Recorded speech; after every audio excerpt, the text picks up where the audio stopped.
Sziasztok, Zizi kutya vagyok, és ez egy 2 perces Zizi videó lesz, ebből még több is lesz, de ez nem lényeg. És éppen sétálni megyünk, és új helyeket ismerek meg, mert ugyanis, ahogyan én még nem mondtam, én itt csak vakáción vagyok, és ezért most mindent jól körbe kell nézni, le kell húgyozni, területet kell jelölni, meg ilyesmi, de ezek kutya dolgok, nem is mesélek róla többet.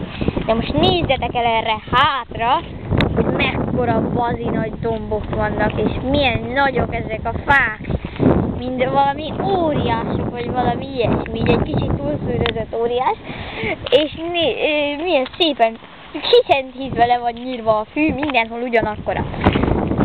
Ja, igen, és az ott meg olyan, mint valami őserdő, vagy ilyesmi, nem tudom. Nem tudom, mit mondjak erre, körbe kerítés, ez katonai őserdő. De nem ez a lényeg, hanem, hogy én itt most találtam valamit. Jaj, fúj, tele, hangyás, szar, meg minden ilyesmi. Jaj, ez egy egész. Jaj. Na mindegy. Hálljak tőle. Igen, na menjünk tovább. Nézzetek el erre, meg arra. Ott egy bót, kit érdekel, most nem pont erre gondoltam. Ott vannak azok a nagy, bazi nagy plakátok. De itt most inkább kanyarodjunk el, mert ezre már úgy simán mindent leírtam.